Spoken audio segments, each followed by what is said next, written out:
ഏവർക്കും academy of ഇംഗ്ലീഷിന്റെ മറ്റൊരു ക്ലാസ്സിലേക്ക് സ്വാഗതം. കഴിഞ്ഞ ദിവസം നമ്മൾ പഠിച്ചു നിർത്തിയത് ഏറ്റവും പ്രധാനപ്പെട്ട ഒരു യൂണിറ്റ് ആയിരുന്നു. ആ യൂണിറ്റിന്റെ അവസാന ഭാഗം സ്വതന്ത്ര പാർട്ടി എന്ന ഒരു പൊളിറ്റിക്കൽ പാർട്ടിയുടെ ചില ഫീച്ചേഴ്സിലൂടെയാണ് നമ്മൾ പഠിച്ച് അവസാനിച്ചത്. ഇന്ന് നമുക്ക് പഠിക്കുവാൻ പോകുന്നത് മറ്റൊരു യൂണിറ്റ് ആണ്. അതായത് നമ്മളുടെ ഇന്ത്യൻ പൊളിറ്റിക്സിന്റെ ഭാഗമായി തന്നെ നമുക്ക് പഠിക്കുവാനുള്ള ഒരു യൂണിറ്റ് ആണ് ഇന്ന് നമ്മൾ പഠിക്കുവാൻ പോകുന്നത്. അതായത് പൊളിറ്റിക്സ് ഓഫ് പ്ലാൻഡ് ഡെവലപ്മെന്റ്.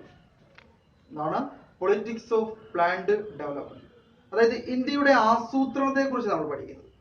എന്താകുന്നു? ഇന്ത്യയുടെ ആസൂത്രണത്തെ കുറിച്ചാണ് നമ്മൾ ഇന്നത്തെ ക്ലാസ്സിൽ പഠിക്കുവാൻ പോകുന്നത് എന്ന് പറയുന്നത്. അപ്പൊ നമ്മള് കഴിഞ്ഞ 2 യൂണിറ്റുകൾ പഠിച്ചു കഴിഞ്ഞപ്പോൾ നമുക്കറിയാവുന്നതാണ്. കഴിഞ്ഞ 2 യൂണിറ്റുകൾ പഠിച്ചു കഴിഞ്ഞപ്പോൾ അതിനകത്ത് എന്തൊക്കെ പ്രത്യേകതകൾ ഉണ്ടായിരുന്നു, ആദ്യ യൂണിറ്റിൽ നിന്നും എന്തൊക്കെ വ്യത്യസ്തമായ കാര്യങ്ങളാണ് 2ാം യൂണിറ്റിൽ പഠിച്ചത്. 2ാം യൂണിറ്റിലേക്ക് വരുമ്പോൾ നമുക്കറിയാം, 2ാം യൂണിറ്റിൽ നമ്മൾ കൂടുതലും ഡിസ്കസ് ചെയ്തത് പൊളിറ്റിക്കൽ പാർട്ടികളെ കുറിച്ചായിരുന്നു. അതായത് ഇന്ത്യൻ നാഷണൽ കോൺഗ്രസിൽ നിന്ന് ആരംഭിച്ച് ആ യൂണിറ്റിന്റെ അവസാനത്തോടു കൂടി നമ്മൾ പഠിച്ചത് സ്വതന്ത്ര പാർട്ടിയിൽ അവസാനിച്ച് പഠിച്ചു നിർത്തി. അപ്പൊ ഇങ്ങനെയുള്ള കുറെ കാര്യങ്ങൾ പഠിക്കുമ്പോൾ നമുക്കറിയാം, അതായത് ഇത് വളരെ ഒരു ക്രൊണോളജിക്കൽ ഓർഡർ ആണ്. വളരെ കൃത്യമായി കാലഘട്ടത്തിനനുസരിച്ചുള്ള ഒരു പഠനമാകുന്നു നമ്മുടെ ഇന്ത്യൻ പൊളിറ്റിക്സിന്റെ ഓരോ യൂണിറ്റുകൾ എന്ന് പറയുന്നത്. അപ്പൊ നമുക്കറിയാം, സ്വാതന്ത്ര്യത്തിന് ശേഷം, അതായത് നമ്മുടെ പാർട്ടീഷൻ, അതിനുശേഷം ഉണ്ടായിരുന്ന നമ്മുടെ ഇൻഡിപെൻഡൻസ്, അതേപോലെയുള്ള കുറെ കാലഘട്ടത്തെ കുറിച്ച് കൃത്യമായി പഠിക്കുന്നു. ആ പഠന വിഷയങ്ങളിൽ പ്രത്യേകിച്ച് പറയേണ്ട കാര്യമാണ് നമ്മളുടെ ഇന്ന് പഠിക്കുന്ന യൂണിറ്റ് എന്നത്. അതായത് എന്താണ് പൊളിറ്റിക്സ് ഓഫ് പ്ലാൻഡ് ഡെവലപ്മെന്റ്. നമുക്കറിയാം, നമുക്ക് എന്തിനും ഒരു പ്ലാനിങ് ഉണ്ട്. പ്ലാനിങ് ഇല്ലാതെ ഒരു കാര്യവും നമ്മുടെ ലൈഫിൽ നമുക്ക് മുന്നോട്ട് കൊണ്ടുപോകാൻ സാധിക്കുന്ന കാര്യമല്ല. ഇപ്പോഴും അത്യാവശ്യത്തിന് നമ്മൾ പഠിക്കുന്ന യൂണിറ്റുകൾ, ഓരോ യൂണിറ്റുകൾ പഠിച്ചു കഴിയുമ്പോൾ ഓരോ ടൈമിലും നമുക്ക് അനുയോജ്യമായ അല്ലെങ്കിൽ നമുക്ക് അനുസരിച്ച് വരുന്ന പരീക്ഷകൾക്ക് കൃത്യമായി നമ്മൾ പഠിക്കുമ്പോൾ അതിൽ കൃത്യമായ ഒരു പ്ലാനിങ് നമ്മൾ ചെയ്യാറുണ്ട്.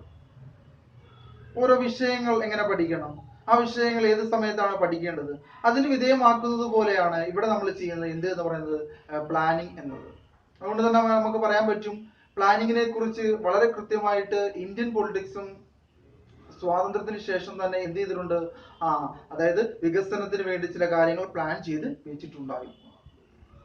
അതുകൊണ്ട് തന്നെ ആഫ്റ്റർ ഇൻഡിപെൻഡൻസ്, നമ്മുടെ സ്വാതന്ത്ര്യത്തിന് ശേഷം വളരെ ഇമ്പോർട്ടൻസ് ആയി കൊടുത്തതാണ് എന്ത് എന്ന് പറയുന്നത് ഡിസ്കഷൻ ആൻഡ് ഡിബേറ്റ്. എന്തിനെ കുറിച്ച്? പ്രത്യേകിച്ച് ഐഡിയാസ് ഓഫ് ഡെവലപ്മെന്റ്. നമ്മുടെ വികസനം, നമ്മുടെ രാഷ്ട്രത്തിന്റെ വികസനം എങ്ങനെ ആയിരിക്കണം എന്നത് വളരെ കൃത്യമായിട്ട് ചർച്ചകളും അതേപോലെ തന്നെ പല അഭിപ്രായ രൂപീകരണവും ഉണ്ടായിട്ടുണ്ട്. അതുകൊണ്ട് തന്നെ ഇത് കമ്പയർ ചെയ്തതെന്ന് പറയുന്നത് ഇൻഡസ്ട്രിയലിസ്റ്റ് സൊസൈറ്റീസ് ഓഫ് വെസ്റ്റ്. പാശ്ചാത്യ രാജ്യങ്ങളുടെ വ്യവസായിക നഗരങ്ങളുമായിട്ടും അല്ലെങ്കിൽ വ്യവസായിക മേഖലയുമായിട്ടുമായിരുന്നു എന്ത് ചെയ്ത് ഇത് പ്രത്യേകിച്ച് കമ്പയർ ചെയ്തത്. നമുക്കറിയാം, നമുക്കന്ന് വിദൂരതയിലേക്ക് നോക്കാൻ അല്ലെങ്കിൽ നമുക്കൊരു മോഡൽ എന്ന രീതിയിൽ നോക്കാൻ ഉണ്ടായിരുന്ന അന്ന് വെസ്റ്റേൺ നേഷൻസ് ആയിരുന്നു. കാരണം ഡെവലപ്മെന്റിന്റെ കാര്യത്തിലൊക്കെ നമുക്കറിയാം, ഒരു കാലഘട്ടത്തിൽ നമ്മുടെ ഇന്ന് കാണുന്ന മോഡലിനേക്കാൾ വളരെ മികച്ച രീതിയിലുള്ള വികസന പദ്ധതികൾ അവരുടെ രാജ്യത്തുണ്ടായിരുന്നു. അതുകൊണ്ടാണ് അത്തരത്തിലുള്ള ഒരു മോഡൽ നമ്മൾ വെസ്റ്റേൺ നേഷൻസിൽ നിന്നും കടമെടുത്തത്. അപ്പൊ അതുകൊണ്ട് നമുക്ക് പറയാൻ പറ്റും, പ്ലാനിങ്ങുകളെ കുറിച്ച് പറയുമ്പോൾ സ്വാതന്ത്ര്യത്തിന് മുൻപുള്ള 1-2 കാര്യങ്ങൾ കൂടി നമ്മളൊന്ന് ഓർത്തിരിക്കണം. ഒരു പ്രധാനപ്പെട്ട ഡേറ്റ് ഞാൻ ഒന്ന് പോയിന്റ് ചെയ്യാം. 1944. അതായത് സ്വാതന്ത്ര്യത്തിന് മുമ്പ് തന്നെ പ്ലാനിങ്ങിനെ കുറിച്ച് ആദ്യമായിട്ട് ഇന്ത്യയിൽ ഒരു പദ്ധതി നടപ്പിലാക്കിയിരുന്നു. ആ പദ്ധതിയുടെ പേര് ബോംബെ പ്ലാൻ എന്നായിരുന്നു. അതായത് പേര് ബോംബെ പ്ലാൻ.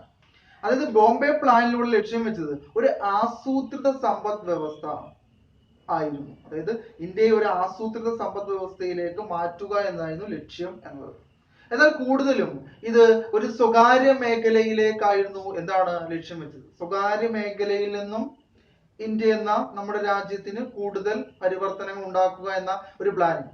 പക്ഷെ അത് പിന്നീടുണ്ടായ അതായത് ഭരണാധികാരികൾക്ക് ഇന്ത്യയെ സ്വകാര്യ മേഖലയിലേക്ക് മാത്രം മാറ്റുക എന്നത് അത്ര പ്രായോഗിക തലത്തിൽ സാധിക്കുകയില്ല എന്നതുകൊണ്ട് ആ ഒരു നയം മാറ്റി. അതുകൊണ്ട് തന്നെ തുടക്കത്തിലെ വന്ന ബോംബെ പ്ലാൻ പൂർണ്ണമായ വിജയം ആദ്യമായിരുന്നുവെങ്കിലും പിന്നീടുള്ള കാലഘട്ടത്തിൽ അതിന് പൂർണ്ണ വിജയമോ അല്ലെങ്കിൽ ഒരു പൊളിറ്റിക്കൽ സപ്പോർട്ടോ ഇന്ത്യയിൽ ലഭിച്ചില്ല എന്നാണ് ഒരു പൊളിറ്റിക്കൽ ചരിത്രത്തിൽ നമ്മൾ പഠിക്കുന്നത് എന്നത്.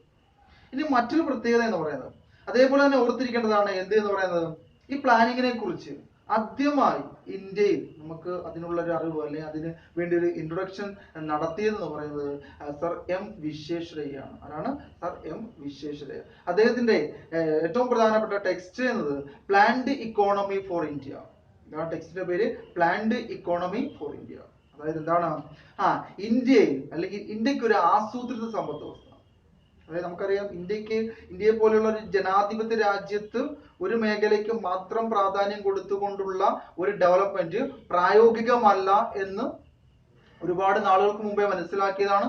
സ്വാതന്ത്ര്യത്തിന് ശേഷം അതിന് കൂടുതൽ പ്രാധാന്യം ലഭിച്ചു. അതുകൊണ്ട് തന്നെയാണ് സർ എം വിശ്വേശ്വരയ്യ തന്റെ ടെക്സ്റ്റിന്റെ പേര് പ്ലാൻഡ് ഇക്കോണമി ഫോർ ഇന്ത്യ. അതായത് ഇന്ത്യയുടെ എന്തെന്ന് പറയുന്നത് ആസൂത്രിത സമ്പദ് വ്യവസ്ഥ. അതിൽ വളരെ കൃത്യമായി പറയപ്പെടുന്നുണ്ട്, അതായത് ഇന്ത്യയുടെ പ്ലാനിങ് എങ്ങനെയെന്ന് തുടക്കത്തിലേ പറഞ്ഞു. അതാണ് പ്ലാനിങ്ങിനെ കുറിച്ച് ആദ്യമായി ഇന്ത്യയിൽ അതായത് വികസന രൂപത്തിൽ പറയപ്പെട്ട ആദ്യ കാര്യം എന്നത്. ഇനി നമുക്ക് ഇതിന്റെ അടിസ്ഥാനത്തിൽ വിദേശ രാജ്യങ്ങളിൽ നിന്നും, കാരണം നമുക്കറിയാം ആദ്യത്തെ ചലഞ്ചസ് ആയിട്ട് നമ്മുടെ രാഷ്ട്രം ഫേസ് ചെയ്തത് ഒരു ഭരണഘടനാ രൂപീകരണമായിരുന്നുവെങ്കിൽ ആ ഭരണഘടനാ രൂപീകരണം സക്സസ് ആയി ശേഷം, അതായത് ഭരണഘടന രൂപീകരിച്ചതിന് ശേഷം പിന്നെ നമ്മൾ അറ്റൈൻ ചെയ്തത് അല്ലെങ്കിൽ നമുക്ക് അടുത്ത ഒരു പ്രധാനപ്പെട്ട നമ്മുടെ രാഷ്ട്രം നേടിയെടുക്കേണ്ട ഒന്നായിരുന്നു എന്ന് പറഞ്ഞാൽ പ്ലാനിങ് എന്നത്. ഒരു മികച്ച പ്ലാനിങ്, അതായത് മികച്ച ആസൂത്രണം ഉണ്ടെങ്കിലേ ഒരു മികച്ച രാജ്യം മുന്നോട്ട് വരികയുള്ളൂ. ഒരു തരത്തിലെ ഇക്കണോമിക് റിഫോംസുകളും ഇല്ലാതെ അല്ലെങ്കിൽ ഒരു തരത്തിലെ പ്ലാനിങ്ങുകളും ഇല്ലാതെ ഒരു രാജ്യത്തിന് മുന്നോട്ട് പ്രവർത്തിക്കാൻ സാധ്യമല്ല എന്നതാണ് സത്യസന്ധമായ കാര്യം. അതുകൊണ്ട് തന്നെ രണ്ട് മോഡൽസ് ആണ് നമ്മൾ വിദേശ രാജ്യങ്ങളിൽ നമ്മൾ എടുത്തത്. ശ്രദ്ധിക്കുക, രണ്ട് മോഡൽ. ആദ്യ മോഡൽ എന്ന് പറയുന്നത് ലിബറൽ ക്യാപിറ്റലിസം, രണ്ടാമത്തെ മോഡൽ എന്ന് പറയുന്നത് സോഷ്യലിസ്റ്റ് മോഡൽ. ഓർത്തിരിക്കുക, രണ്ട് മോഡലാണ്. ഒന്ന് ലിബറൽ ക്യാപിറ്റലിസവും മറ്റൊന്ന് സോഷ്യലിസ്റ്റ് മോഡൽ. ലിബറൽ ക്യാപിറ്റലിസം എന്നത് ഒരു മുതലാളിത്ത മാതൃകയാണ്. ഒരു മുതലാളിത്ത മാതൃകയാണ്. സോഷ്യലിസ്റ്റ് മോഡൽ എന്നത് നമുക്കറിയാം, പ്രത്യേകിച്ച് സോഷ്യലിസ്റ്റ് മോഡൽ ലോക രാജ്യങ്ങളിലേക്ക് എത്തിച്ച രാജ്യം ഏതെന്ന് ചോദിച്ചാൽ അത് സോവിയറ്റ് യൂണിയൻ ആണ്. അപ്പോൾ ഓർത്തിരിക്കുക, ഒന്ന് ലിബറൽ ക്യാപിറ്റലിസ്റ്റ് മോഡൽ യൂറോപ്യൻ നേഷൻസും മറ്റൊന്ന് അമേരിക്കയും മുന്നോട്ട് വെച്ച ഒരു സാമ്പത്തിക നയം ആയിരുന്നു എന്ന് പറയുന്നത് ലിബറൽ ക്യാപിറ്റലിസം എന്നത്. അതായത് ഒരു ഉദാരമായി ഒരു മുതലാളിത്ത മാതൃക ലോക രാജ്യങ്ങൾക്ക് തുറന്നുകൊടുത്ത മാതൃകകളുടെ വ്യക്താക്കളായിരുന്നു ആര് എന്ന് പറയുന്നത്, അതായത് USA മറ്റൊന്ന് യൂറോപ്യൻ യൂണിയനും എന്നത്. രണ്ടാമത്തെ മോഡലായി പറയപ്പെടുന്നത് സോഷ്യലിസ്റ്റ് മോഡലാണ്. സോഷ്യലിസ്റ്റ് മോഡൽ USSR ആണ് മറ്റ് ലോക രാജ്യങ്ങൾക്കായി തുറന്നു കൊടുത്തത്. നമുക്കറിയാം, ലോകത്തെ ഏറ്റവും കൂടുതൽ സ്വാധീനിച്ച ഒരു പൊളിറ്റിക്കൽ ഐഡിയോളജിയായി കഴിഞ്ഞ ക്ലാസ്സിൽ നമ്മൾ പഠിച്ചതായിരുന്നു സോഷ്യലിസം എന്നത്. സോഷ്യലിസ്റ്റ് പാർട്ടിയോടൊപ്പം പഠിച്ചതായിരുന്നു സോഷ്യലിസ്റ്റ് പാറ്റേൺ ഓഫ് സൊസൈറ്റി. അതായത് ഇന്ത്യൻ സൊസൈറ്റിയെ ഒരു സോഷ്യലിസ്റ്റ് സമൂഹമായി മാറ്റുക എന്നത് അക്കാലഘട്ടത്തിൽ പറയപ്പെട്ടിരുന്നു. അതുകൊണ്ട് തന്നെ ഇന്ത്യ ഇതിൽ എടുത്ത തീരുമാനം എന്നത്, അതായത് ലിബറൽ ക്യാപിറ്റലിസവും മറ്റൊന്ന് സോഷ്യലിസ്റ്റ് മോഡലും കൂടി അതായത് ഒരു മിക്സിംഗ് രൂപമാണ്. അതായത് ലിബറൽ ക്യാപിറ്റലിസത്തിലെ അതായത് ഇന്ത്യ എന്ന നമ്മുടെ രാജ്യത്തിന് അഡോപ്റ്റ് ചെയ്യാൻ പറ്റുന്ന പോയിന്റുകളും അല്ലെങ്കിൽ പ്രിൻസിപ്പിൾസും മറ്റൊന്ന് ഇവിടെയുള്ള സോഷ്യലിസ്റ്റ് മോഡൽ എന്ന് പറയുന്ന പ്രിൻസിപ്പിൾസും അതായത് രണ്ട് മോഡൽ കൂടി അതായത് ഒരു മിക്സഡ് ഇക്കണോമിക് സിസ്റ്റമാണ്. അതുകൊണ്ടാണ് ഇന്ത്യൻ സമ്പദ്ഘടനയെ വിളിക്കുന്ന പേര് മിശ്ര സമ്പദ്ഘടന എന്ന് പറയും. എന്താണ് വിളിക്കുന്ന പേര്? ഇന്ത്യൻ സമ്പദ്ഘടനയുടെ പേര് അതായത് മിശ്ര സമ്പദ്ഘടന എന്നാണ് പേര്.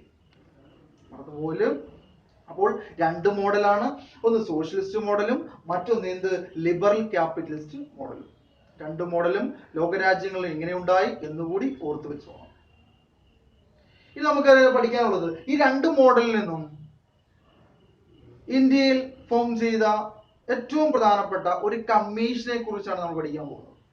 നമുക്കറിയാം, പ്ലാനിങ് അല്ലെങ്കിൽ ഈ മോഡൽസ് ഓഫ് ഡെവലപ്മെന്റ് എന്ന് മാത്രം കണ്ടെത്തിയാൽ നമുക്ക് വികസന നയരേഖ രൂപപ്പെടുത്തുവാൻ സാധിക്കുകയല്ല. അതുകൊണ്ട് ഈ രണ്ട് മോഡൽ കൂടി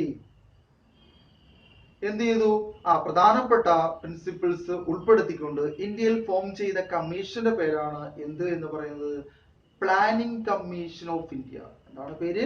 പ്ലാനിംഗ് കമ്മീഷൻ ഓഫ് ഇന്ത്യ. കൊടുത്തിരിക്കുന്ന പേരാണ് പ്ലാനിംഗ് കമ്മീഷൻ ഓഫ് ഇന്ത്യ, അതായത് ആസൂത്രണ കമ്മീഷൻ.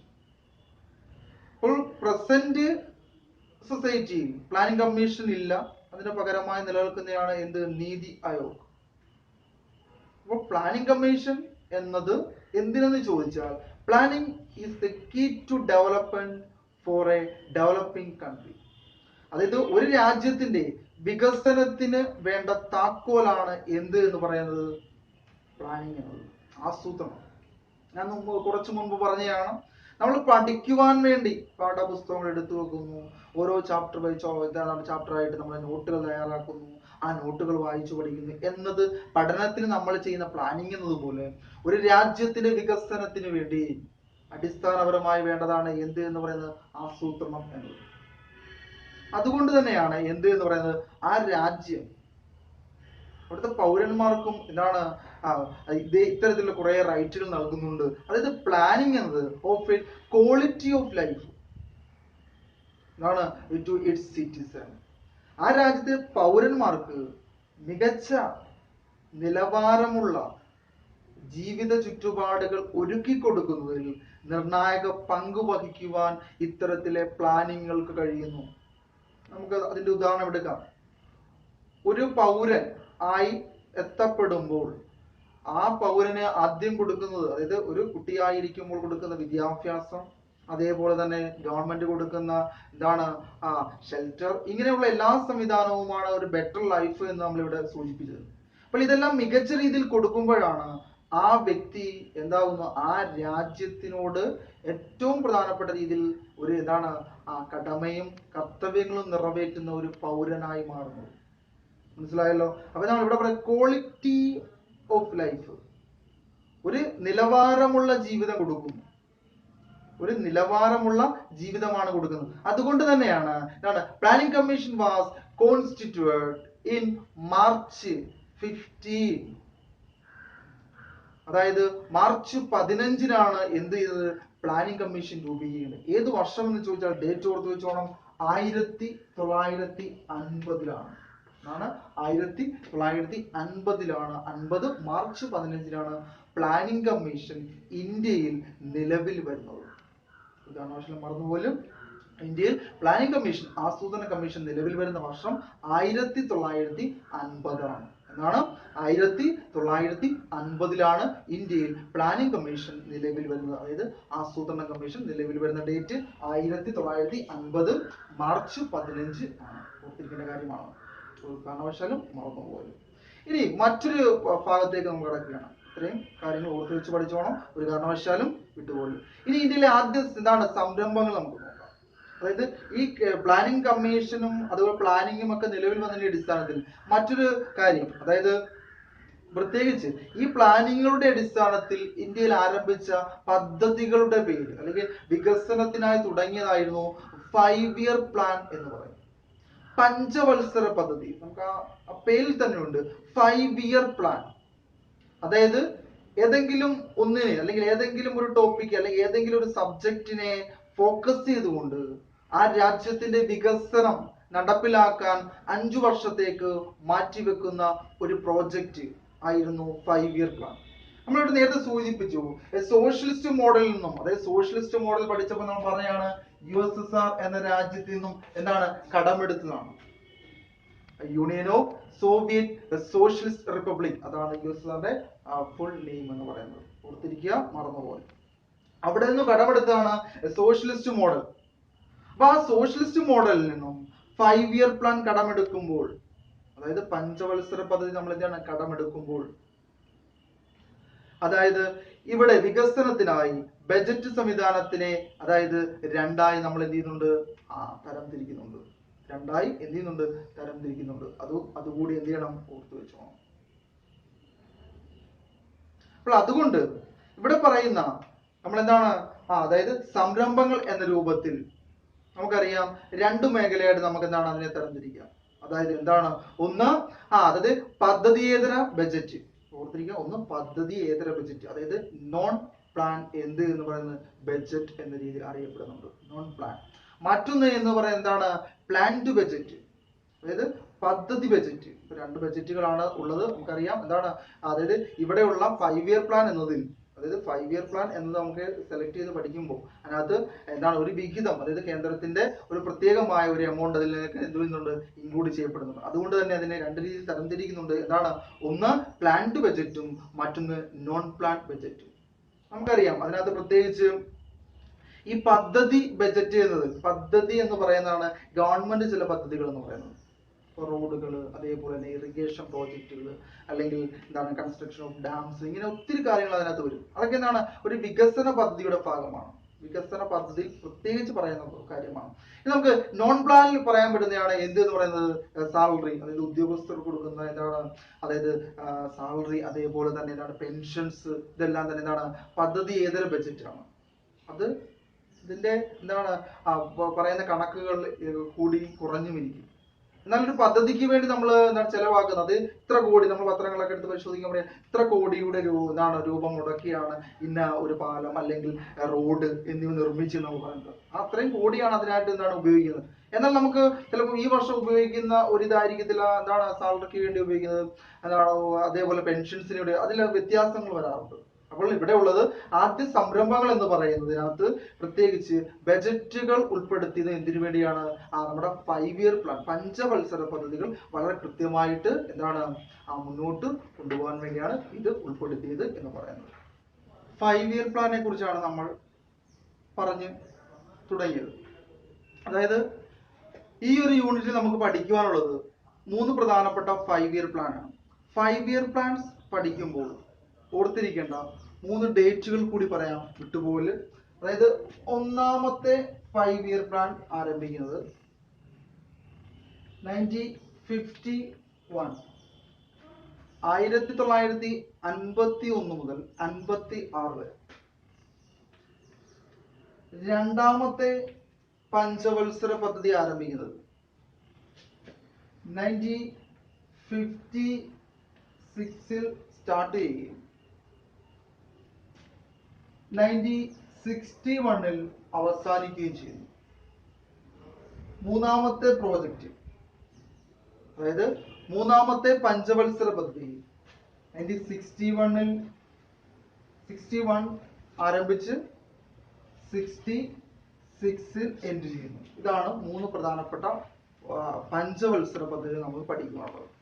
അത് തിരിഞ്ഞുപോലെ 1951 ഒന്നാമത്തെ പഞ്ചവത്സര പദ്ധതി ആരംഭിക്കുന്നു. അപ്പൊ നമ്മൾ കണക്ട് ചെയ്ത് പഠിക്കേണ്ടതാണ്.